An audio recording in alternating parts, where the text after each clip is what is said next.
Bien le bonjour à toutes et à tous. Voyons maintenant la vidéo numéro 202. On va continuer les textes des pyramides. Nous allons voir les formules numéro 12 à 22, le rituel initial de l'ouverture de la bouche. On va commencer par le paragraphe 9a et le dernier sera le paragraphe 15. Nous parlons donc du rituel initial de l'ouverture de la bouche. Le début du rituel de l'ouverture de la bouche commencera à la formule numéro 37. Bref, voyons maintenant la formule numéro 12. Un dernier détail tout de même, il faut savoir que les formules 12 à 22 ne sont connues que dans la pyramide de Pépi II. Allez, on y va. La formule numéro 12 est en lacune. Reçois ta tête du pain. Parole à prononcer. La formule numéro 13, parole à prononcer. J'ai placé pour toi ta tête et j'ai fixé pour toi ta tête à la colonne vertébrale. Formule numéro 14, parole à prononcer. Donne-lui ses yeux pour qu'il soit satisfait. Un autel. Voyons la formule numéro 15, parole à prononcer. Geb lui a donné tes yeux, qu'il soit satisfait. La formule numéro 16 est également en lacune. Ô Osiris Pépi Néfercaré, l'œil d'Horus, une aiguière d'eau. La formule numéro 17, parole à prononcer. Thoth, place pour lui sa tête, une cruche d'eau. La formule numéro 18, parole à prononcer. Fais-le apporter pour lui un vase d'eau. Quant à la formule numéro 19, elle est détruite. La formule numéro 20 l'est un peu moins. Ô Pépi Néfercaré, je suis venu à ta rencontre. Je suis Horus. J'ai pénétré pour toi ta bouche. Je suis ton fils que tu as désiré. J'ai ouvert pour toi ta bouche. Pour toi, ta bouche est en lien avec tes os. Parole à prononcer 4 fois. Osiris Pépi Néfercaré, j'ai ouvert ta bouche pour toi avec celui qui a volé l'œil d'Horus, une cuisse. Et d'autres paragraphes sont également manquants dans la formule numéro 21. Ta bouche est donc ouverte avec l'herminette noix, l'herminette de fer qui ouvre la bouche des dieux. Horus, ouvre la bouche de ce Pépi Néfercaré. Il a ouvert la bouche de son père avec elle. Il a ouvert la bouche d'Osiris avec elle. Voyons la suite. Grâce au fer extrait de Seth, l'herminette Mestertiou, Héliopolis. Il a saisi la couronne auprès d'Horus, le seigneur de l'élite. Et voyons maintenant la formule numéro 22. Parole à prononcer. Ô Osiris Pépi Néfercaré, je suis allé chercher pour toi ton fils que tu aimes, et ta bouche a été séparée. Les formules sont terminées. Passons maintenant aux notes. La note numéro 15. À partir de la formule numéro 14, il existe des énoncés qui indiquent le matériel ou l'objet nécessaire requis avec la parole à prononcer. Dans cette formule, nous avons un autel, Hotep. Le hiéroglyphe servant de déterminatif n'est pas répertorié dans le J-sèche. Dans la formule numéro 16, Mu-Nem-Set, une aiguière d'eau. Littéralement, de l'eau dans une aiguière. Le signe T35 est une variante du T34, donnant également le biitère Nem. Le signe W66 est une variante graphique du W65. Dans la formule numéro 17, Mu-Des, une cruche d'eau. Le signe W117 désigne une autre forme de récipient Il détermine également des récipients, mais son emploi est rare.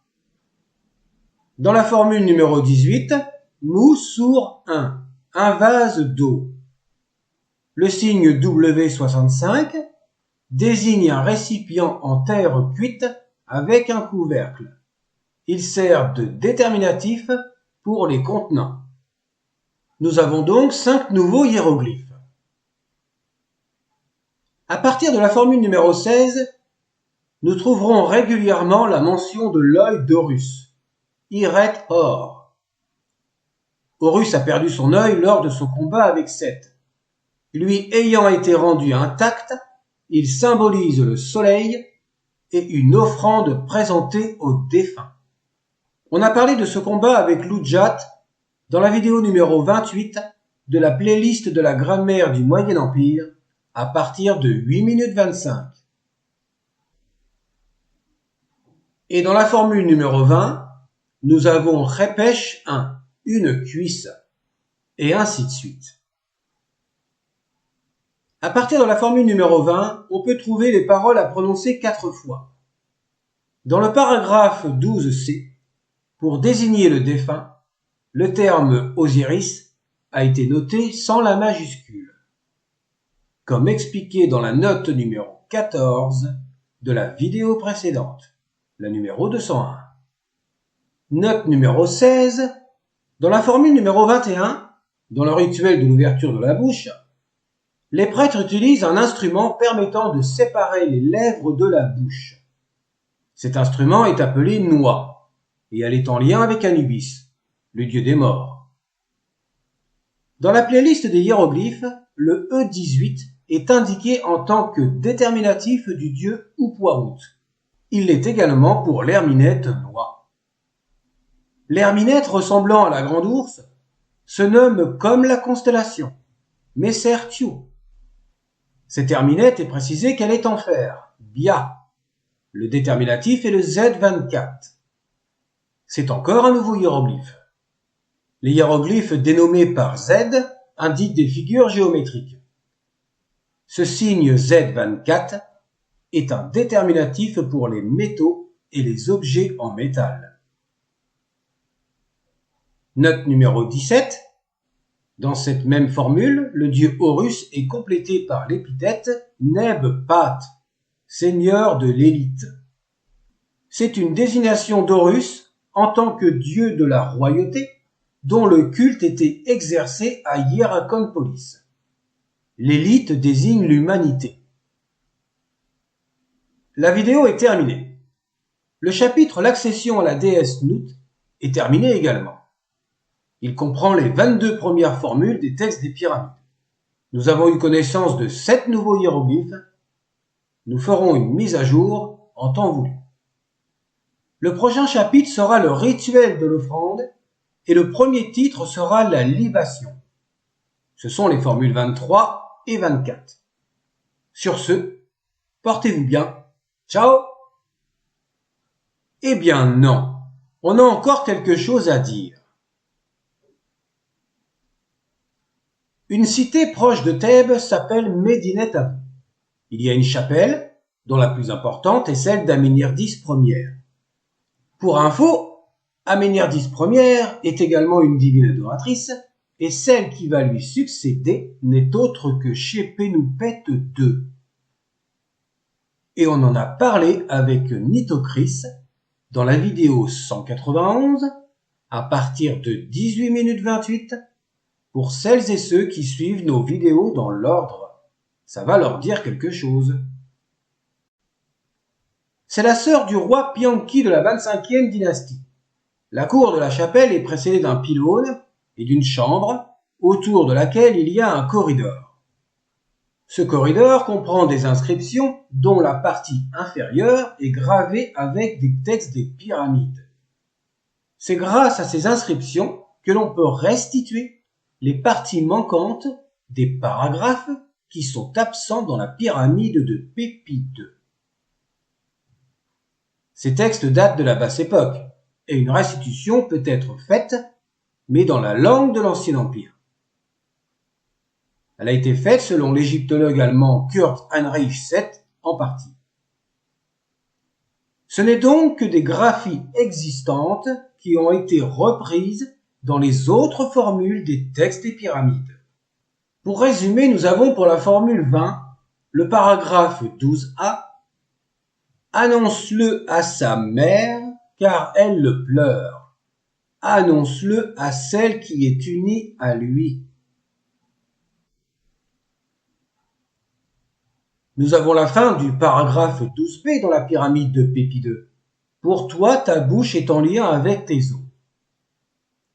Et avec la restitution, cela donne « Comme elle se réjouit ta bouche, j'ai ajusté pour toi ta bouche avec tes os. » Le verbe hengeg est connu dans les textes à partir du Moyen Empire.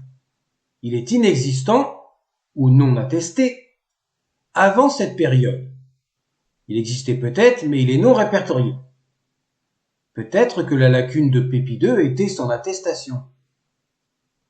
C'est pour cette raison qu'il a été mis en rouge, en attendant qu'il ne soit trouvé, ou pas, à l'avenir.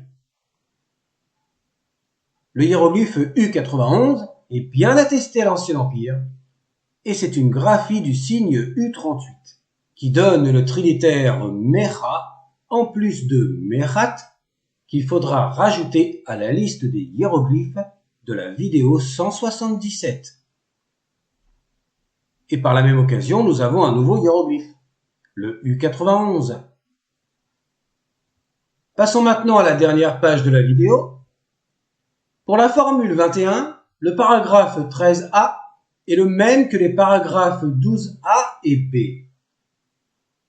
Quant aux paragraphes 13b et e, on peut les restituer ainsi. Ta bouche a été ouverte pour toi. Tes yeux ont été ouverts pour toi, ô Pépi Néferkaré. Horus a ouvert la bouche du dit Pépi Néferkaré. Horus a séparé la bouche du dit Pépi Néferkaré. Et les paragraphes 14b et c n'indiquent que le dernier lexème dans la pyramide de Pépi II, Iounou Héliopolis. La reconstitution d'après les textes d'Aménardis Ier peut être réécrite de cette manière. La bouche de Pépi Néferkaré a été ouverte le concernant. Il s'en est allé et a réclamé son corps auprès de la grande Énéade du domaine du magistrat à Héliopolis. Le domaine du magistrat, ou appelé le domaine du dignitaire, est un temple à Héliopolis. Mais on en reparlera quand il sera véritablement attesté dans les textes des pyramides, avec cette graphie par exemple. Cette fois, c'est la fin de la vidéo. Rendez-vous pour la prochaine. Ciao et portez-vous bien.